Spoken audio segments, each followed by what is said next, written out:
مزاج اور حکم کے خلاف تو ابھی پکڑ آ جائے گی۔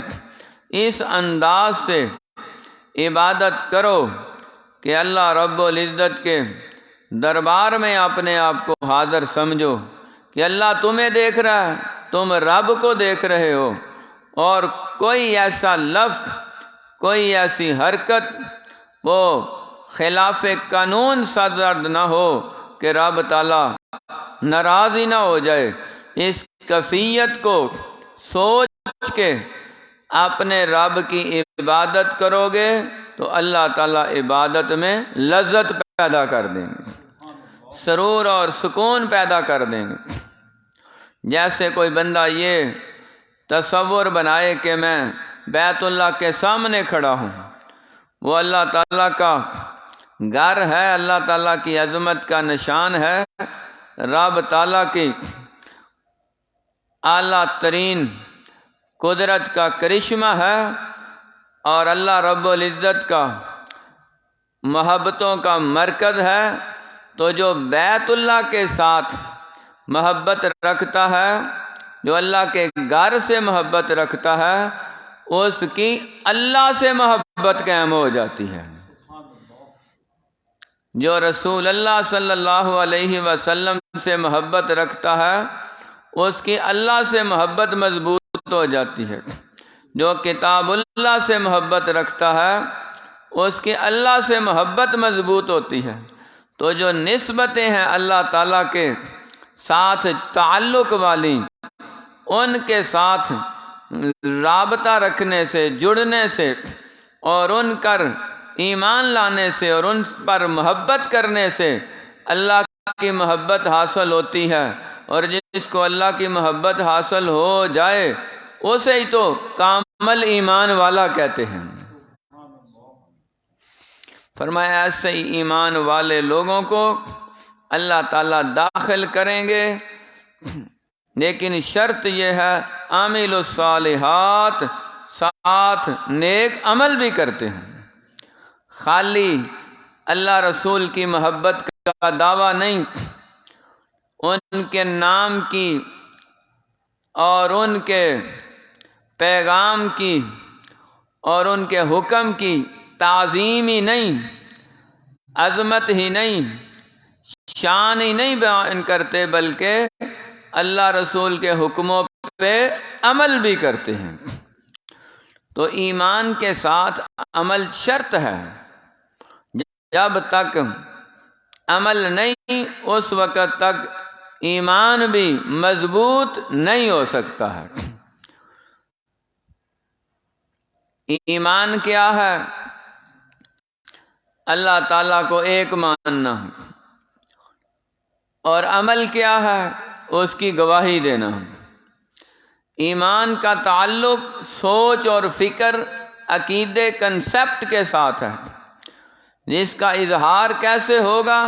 جب زبان سے بولیں گے یا جسم سے ادا کریں گے۔ کوئی بندہ چپ چاپ بیٹھا ہو تو دیکھنے والا اس کو جا کے دیکھتا رہے کہ یہ مسلمان ہے، ہندو ہے، یہ یہودی ہے، عیسائی ہے، مرزائی ہے، کیا ہے؟ تو جب اس سے پوچھا جائے گا تم کون ہو، تو وہ اپنے مذہب کا اظہار کرے گا، پھر اس پہ شہادت گواہی دے گا۔ تو مسلمان کیا کہتا ہے؟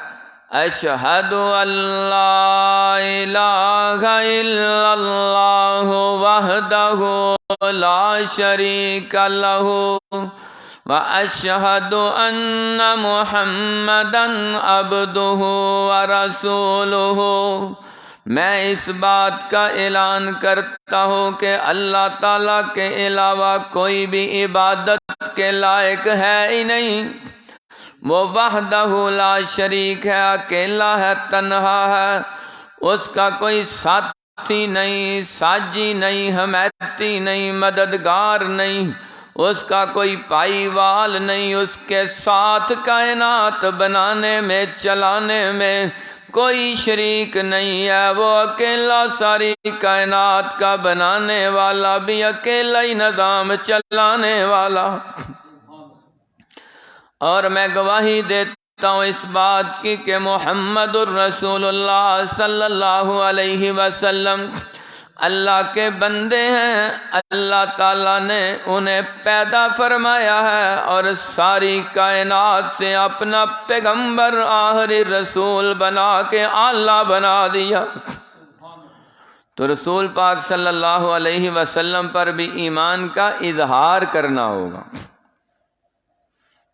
تو یہ کلمہ زندگی میں ہم ایک بار پڑھتے ہیں ارادے کے ساتھ تو اسلام کے دائرے میں داخل ہو گئے ہیں، لیکن اس کلمے کی بار بار تجدید ہوتی ہے، اظہار ہوتا ہے۔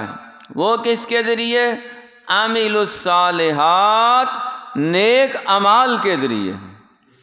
اور نیک اعمال میں سب سے بڑا نیک عمل وہ نماز ہے۔ اور کلمہ جو ہے یہ بار بار اس نماز کے اندر اس کی تجدید کر رہا ہے، بار بار اس کا اظہار ہو رہا ہے۔ مومن بندہ جب وضو کرتا ہے تو اس کے لیے بھی بشارت ہے، کلمہ شہادت پڑھے اللہ تعالیٰ اس کے لیے جنت کے 8 دروازے کھول دیتے ہیں۔ پھر اتحیات پڑھتا ہے اور اتحیات کے اندر پھر کلمہ شہادت آتا ہے۔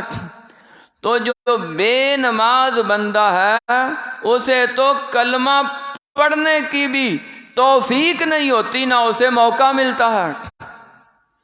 زندگی میں وہ ایک بار کلمہ پڑھا، بس پڑھ لیا، اب نہ وہ وضو کرتا ہے نہ وہ نماز پڑھتا ہے، تو کلمہ کب پڑھے گا؟ اسے تو کئی سال مہینے کلمے کے بغیر ہی گزر جاتے ہیں۔ تو یہ نماز ایسا نیک عمل ہے جو اس کلمے کی بار بار تجدید کرا رہا ہے۔ کلمہ بار بار پڑھنے سے ایمان بڑھتا ہے، کیونکہ سب سے افضل ذکر ہے کیا؟ لا الہ الا اللہ۔ تو جو لا الہ الا اللہ پڑھنے کا وقت ہے وہ کیا ہے؟ نماز۔ اور نماز ہی نہیں پڑھتا تو کلمہ کب پڑھے گا؟ تو سب سے بہترین اعلیٰ ترین نیک اعمال میں سے عمل ہے نماز۔ اور پھر نیک اعمال کی سرکار دو عالم صلی اللہ علیہ وسلم نے نمبرنگ بتائی ہے کہ نیک اعمال میں بڑا نیک عمل کیا ہے؟ اقیم الصلاۃ وآتوا الزکوٰۃ۔ اللہ رب العزت بھی یہی فرماتے ہیں، سرکار دو عالم صلی اللہ علیہ وسلم بھی یہی فرماتے ہیں، اقامت الصلاۃ ایتاء الزکوٰۃ، نماز قائم کرنا، زکوٰۃ ادا کرنا۔ تو زکوٰۃ جن پہ واجب ہے ان کے لیے وہ نیک عمل نماز کے بعد ہے۔ پھر تیسرا نیک عمل ہے صوم و شہر رمضان، رمضان کے مہینے کے روزے رکھنا۔ اب زکوٰۃ کے بارے میں حکم ہے کہ جن پہ واجب ہے وہ سال بعد دیں، اور رمضان کے روزے بھی آتے ہیں سال بعد۔ تو بیمار اگر نہیں رکھ سکتا، مالدار ہے بیمار ہے، کسی کو رکھوا دے۔ اگر غریب بھی ہے بیمار بھی ہے، کسی لا علاج مرض میں مبتلا ہے، روزے ویسے ہی معاف ہو گئے۔ زکوٰۃ وہ دیتا نہیں کیونکہ مال نہیں ہے، حج کر نہیں سکتا کیونکہ استطاعت نہیں ہے، تو رہ کیا گیا؟ نماز ہی رہ گئی ہے، جو ہر مسلمان مرد و عورت بالغ پہ ہر حالت میں فرض ہے جب تک ہوش و حواس ہے۔ تو حج زندگی میں ایک بار فرض ہے، اس لیے نیک اعمال میں سے سب سے وزنی عمل اگر ہے تو وہ نماز ہے۔ اگر روزہ رکھ لے نماز نہیں پڑھتا تو روزے کا کوئی فائدہ نہیں، زکوٰۃ دیتا ہے نماز نہیں پڑھتا تو زکوٰۃ کا کیا فائدہ، قربانیاں کرتا ہے نماز نہیں پڑھتا تو نماز کی وجہ سے ہی پکڑا جائے گا، جکڑا جائے گا، قربانی کیا کرے گی، حج کرتا ہے لیکن نماز نہیں پڑھتا، حج کیا کرے گا جب نماز پہلا پرچے میں ہی فیل ہو گیا ہے۔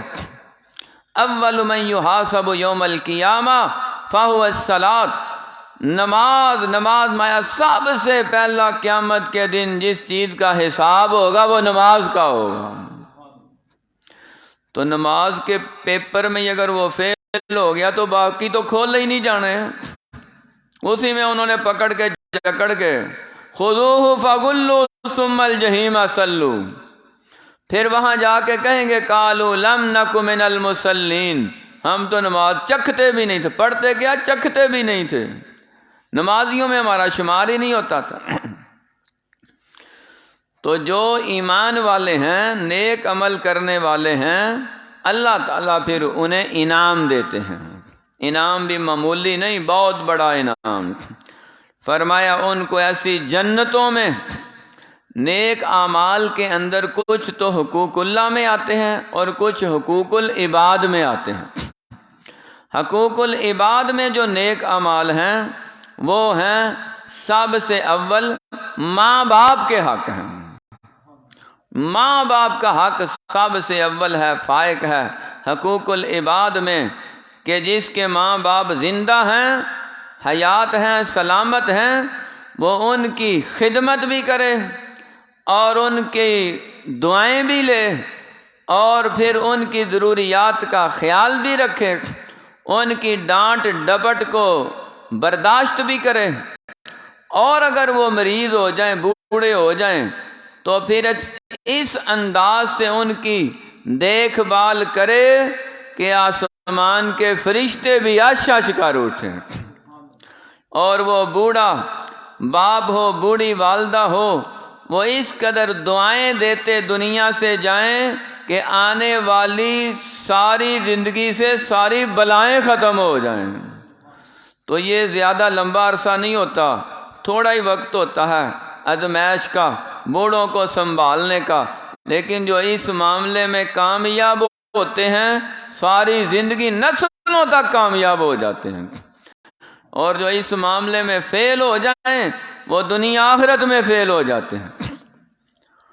تو ماں باپ کی خدمت یہ نیک اعمال میں وزنی عمل ہے۔ پھر میاں بیوی کے حقوق ہیں، ایک دوسرے کے حقوق کا خیال رکھنا، یہ نیک اعمال میں سے وزنی عمل ہے۔ اولاد کی ضروریات کو پورا کرنا، اور جب تک وہ بالغ نہ ہوں اپنی ہمت کے مطابق ہر سہولت میسر کرنا، یہ نیک اعمال میں سے نیک عمل ہے۔ پھر اپنے وہ رشتہ دار جو کمزور ہوں اور غریب ہوں، حقدار ہوں، ان تک اپنی جسمانی خدمات، مالی خدمات اور وقت کی خدمات کے ذریعے ان کا خیال رکھنا، یہ نیک عمل ہے۔ ہمسایوں کی جملہ ضروریات کو دیکھنا، ان کو جانچنا، پرکھنا اور ان کے حالات کی خبر رکھنا، پھر ان مسلمان ہمسایوں کے ساتھ اچھا سلوک کرنا، اور اگر کوئی غیر مسلم ہمسایہ بھی ہے پھر بھی اس کے ساتھ حسن اخلاق سے پیش آنا، یہ نیک اعمال میں سے ایسے نیک اعمال ہیں جو پلڑے کو اس قدر وزنی بنا دیں گے کہ چھوٹے موٹے گناہ ہوا میں اڑ جائیں گے۔ تو فرمایا جو نیک اعمال کرتا ہے، اللہ کی توحید پہ عمل کرتا ہے، شرک نہیں کرتا، سنت رسول پہ عمل کرتا ہے، بدعت نہیں کرتا، نیک اعمال کرتا ہے، ہر قسم کے کبیرہ گناہ سے بچ کے رہتا ہے، تو اللہ رب العزت ان کو ایسی جنتوں میں داخل کریں گے جن کے نیچے نہریں رواں دواں ہوں گی۔ اور نہریں کس چیز کی ہیں؟ انہار من لبن لم یتغیر طعمہ وَأَنْهَارٌ مِّنْ عَسَلٍ مُّصَفًّى، کچھ نہریں تو شہد کی نہریں ہیں، کچھ نہریں جو ہیں شراباً طہورا کی نہریں ہیں، کچھ نہریں صاف شفاف پانی کی نہریں ہیں، کچھ نہریں دودھ کی نہریں ہیں، لبناً خالصاً سائغاً للشاربین، ایسی نعمتیں ہیں ما لا عین رأت ولا اذن سمعت ولا خطر علی قلب بشر، جو کسی آنکھ نے دیکھی نہیں، کان نے سنی نہیں، کسی دل میں ان کا خیال تک نہیں گزرا۔ اللہ نے وہ نعمتیں ایمان والے نیک عمل کرنے والوں کے لیے تیار کی ہیں۔ فلا تعلم نفس ما اخفی لهم من قرۃ اعین جزاء بما كانوا یعملون، جتنا عمل زیادہ ہوگا جنت میں اتنا ہی مرتبہ محل بڑا ہوگا۔ تختوں پہ بیٹھے ہوئے ہیں، یحلون فیہا من اساور من ذہب ولؤلؤا ولباسهم فیہا حریر، سونے چاندی کے کنگن پہنے ہیں، اوپر موتی لگے ہیں، تاج پہنے ہیں، موتیوں سے جڑے تاج پہنے ہیں، ہیرے جواہرات لگے ہیں، اور ایسے ہیرے جواہرات ہیں ان میں سے ایک ہیرا ایک ڈائمنڈ زمین پہ آ جائے سارے بادشاہ مل کے بھی اس کی قیمت ادا نہیں کر سکتے۔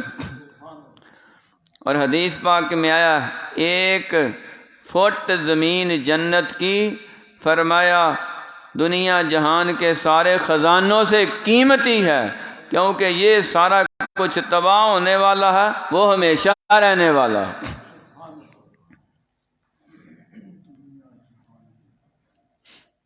جنت ملے گی کس کو؟ اب اس کے لیے بھی کچھ نشانیاں بیان کی ہیں، جیسے نا نیک اعمال کے ذریعے، کون سے ایسے اعمال ہیں جن کے ذریعے جنت کا ملنا آسان ہو جاتا ہے؟ جیسے کہ پہلے بیان کیا، وضو کرتا ہے تو کلمہ شہادت پڑھے، جنت کے 8 دروازے کھل گئے۔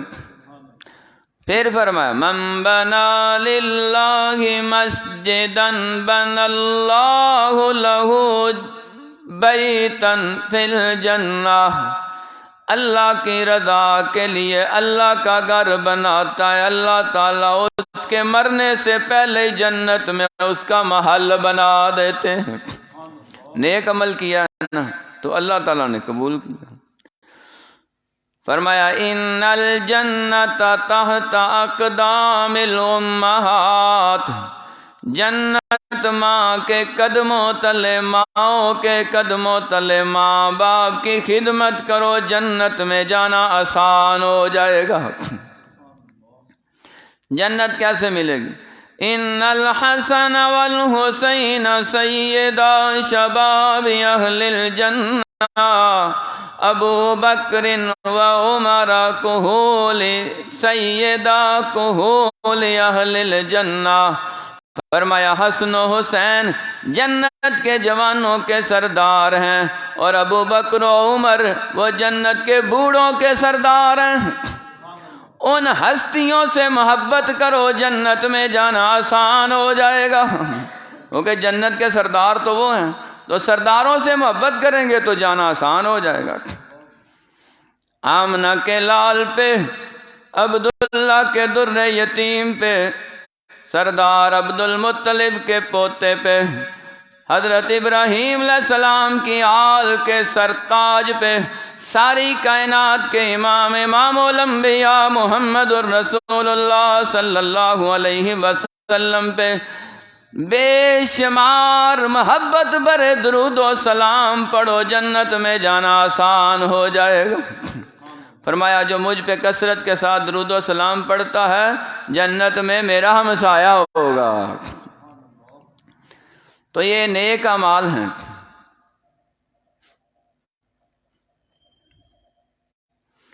مردوں پہ دنیا میں، مسلمان مردوں پہ دنیا میں سونا پہننا، ہیرے جواہرات استعمال کرنا یہ حرام ہے، ریشم کے کپڑے استعمال کرنا حرام ہے، حتیٰ کہ حدیث پاک میں آیا کہ ریشم کے پردے لٹکانا، خصوصاً اپنے ایسے روم میں جہاں صرف مرد حضرات ہیں، جیسے آفس ہوتا ہے دکان کا یا فیکٹری کا، جس میں صرف مرد حضرات کا آنا جانا ہے، آمد و رفت ہے، وہاں پہ ریشم کے پردے لٹکانے کی بھی اجازت نہیں ہے۔ تو یہ مردوں پہ حرام کر دیا ہے، لیکن فرمایا جنت میں جاتے ہی جو لباس پہنایا جائے گا وہ سارا ہی ریشم کا ہوگا۔ آج کل ریشم کی چل رہا جی، ریشم والے سامنے بیٹھے ہیں بھائی صحیح صاحب ریشم کا ہی کام کر رہے ہیں، انہوں کو ہی ریشم ہاں ویکھیا ادو، ابھی تو کدی ویکھیا ہی نہیں، کتاباں چ ویکھیا۔ تو یہ ایک مہنگی آئٹم ہے۔ وہ جو امیر کبیر لوگ ہیں وہ شوق سے پہنتے ہیں، تو شوق تو بڑے ہوتے ہیں بندے کے، لیکن کچھ شوق ایسے ہیں جو آخرت کے لیے رکھ چھوڑنے چاہیے۔ دل چاہتا ہے کہ ہم سونے کی چین پہن لیں، چین کیا ہوتا ہے، ایویں پائی ہوں نے، وہ تو مردوں کے لیے جائز ہی نہیں۔ سونے کی انگوٹھیاں پہنی ہیں، رنگ پہنی ہے، لاکٹ پہنے ہیں، بعض گھڑی کو سونا لگا لیتے ہیں۔ تو یہ کسی بھی کیفیت میں سونا استعمال کرنا مرد کے لیے جائز نہیں۔ تھوڑا سا انتظار کرو، جنت میں پہنچ جاؤ، پھر سونا ہی سونا ہے، قدموں کے نیچے بھی سونا۔ لَبِنَةٌ مِّن فِضَّةٍ وَلَبِنَةٌ مِّن ذَهَبٍ، فرمایا جو اینٹ ہوگی جنت کی ایک اینٹ سونے کی، ایک اینٹ چاندی کی، درمیان میں جو گارا لگایا وہ کستوری کا، اور کستوری بھی ایسی عالی شان کہ اس کی خوشبو ہی خوشبو ہے۔ کئی درخت ایسے ہیں ان کی خوشبو دن کو ہوتی ہے، پھول ہیں، کئی ایسے ہیں ان کی خوشبو رات کو آتی ہے، اور کئی خوشبوئیں ایسی ہیں تھوڑی دیر تک خوشبو آتی ہے، بعد میں وہ ختم ہو جاتی ہے، لیکن جنت میں جو خوشبو ہے وہ سدا بہار ہے۔ صرف وہ تو ہے ہی خوشبو والی شے، لیکن جو سمیل والی چیزیں ہیں نا، بدبو والی، وہ بھی خوشبو میں کنورٹ ہو جائیں گی، وہ بھی خوشبو میں بدل گئی ہیں۔ وہ کیسے؟ فرمایا جب جنتی جنت میں جائیں گے، اللہ ہمیں لے جائے صحیح ایک باری انشاءاللہ۔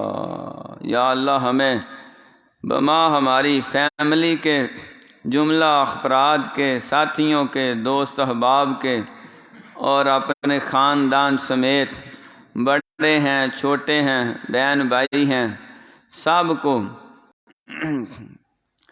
پیارے نبی کے قدموں میں جگہ عطا فرمانا۔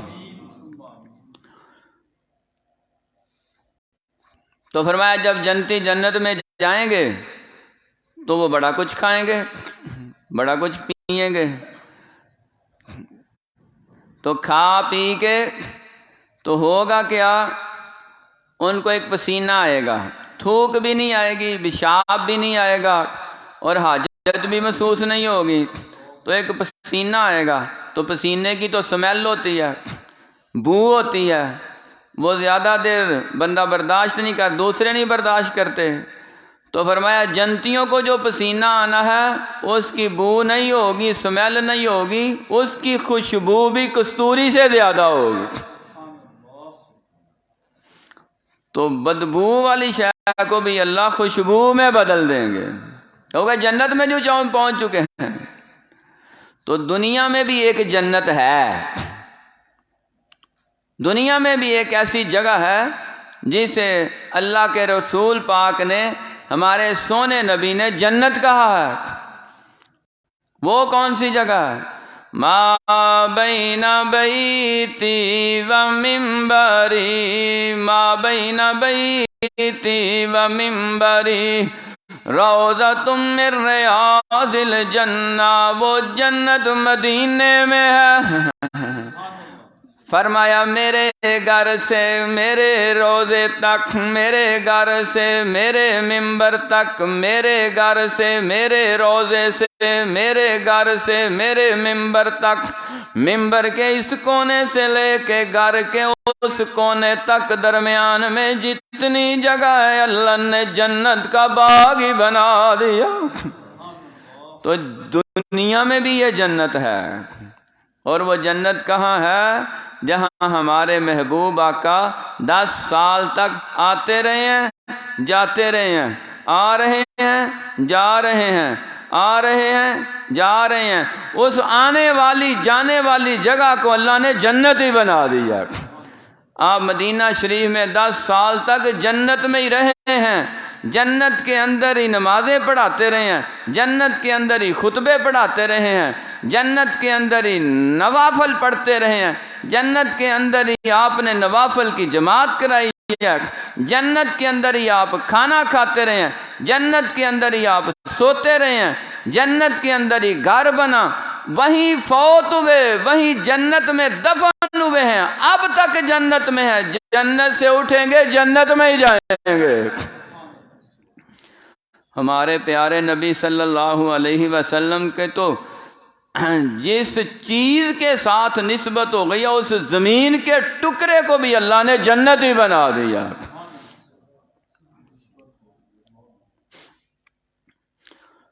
تو جنتیوں کے لیے اور بھی بڑی خوشخبریاں ہیں۔ پہلے تو یہ دعا کریں اللہ تعالیٰ جو زمین میں جنت ہے اللہ تعالیٰ ہمیں اس جنت کی زیارت نصیب فرمائے، وہاں کی حاضری نصیب فرمائے، بیت اللہ شریف کی حاضری نصیب فرمائے، بار بار 1000 بار زیارت نصیب فرمائے، مدینہ شریف کی زیارت نصیب فرمائے، اور پھر اللہ تعالیٰ ان نیک اعمال کی برکت سے ہمیں ود فیملی جنت الفردوس کا ٹکٹ عطا فرمائے۔ ان اللہ يدخل الذین آمنوا وعملوا الصالحات، بے شک اللہ تعالیٰ داخل کرے گا ایمان والوں کو اور نیک عمل کرنے والوں کو جنات تجری من تحتها الانہار، ایسے باغات میں چلتی ہوں گی ان کے نیچے سے نہریں، یحلون فیہا من اساور من ذہب، پہنائے جائیں گے ان کو اس جنت میں سونے کے کنگن، وَلُؤْلُؤًا، اور موتی بھی، وَلِبَاسُهُمْ فِيهَا حَرِيرٌ، اور ان کا لباس وہاں پر ریشم کا ہوگا۔ صدق اللہ العظیم۔